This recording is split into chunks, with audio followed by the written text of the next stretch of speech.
পনিরের তো বিভিন্ন রেসিপি ট্রাই করেছেন, কিন্তু কখনো কি এই বান নাটিং স্যাটে এটি ট্রাই করেছেন? এটি যদি ট্রাই না করে থাকেন তাহলে কিন্তু অতি অবশ্যই ট্রাই করুন।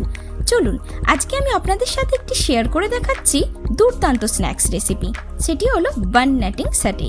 এর জন্য কিন্তু পনির, পেঁয়াজ আর ক্যাপসিকামকে কিউব স্টাইলে আমি কেটে নিয়েছি। তারপরে টুথপিকের মধ্যে একটি ক্যাপসিকাম, একটি পেঁয়াজ, একটি পনির, আবার একটি ক্যাপসিকাম, আবার একটি পেঁয়াজ এই স্টাইলে গুজে নিয়েছি।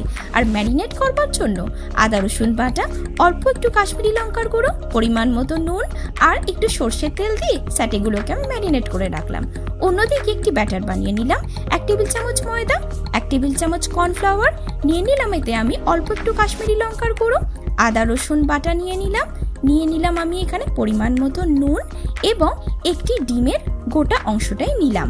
আর অল্প একটু দুধ দিলাম আর ধনেপাতা কুচি দিলাম, দিয়ে ভালোভাবে ব্যাটারটাকে আমি গুলে নিলাম। তারপরে কড়াইতে সাদা তেল নিয়ে নিলাম। তারপরে আবার কি ওই স্যাটিগুলোকে ব্যাটারের মধ্যে চুবিয়ে গরম গরম ফ্রাই করুন আর প্রিয়জনের সাথে স্ন্যাক্সটাকে উপভোগ করুন। বিশ্বাস করুন, এর স্বাদ ছিল কিন্তু দুর্দান্ত, একদম মারাত্মক স্বাদ ছিল।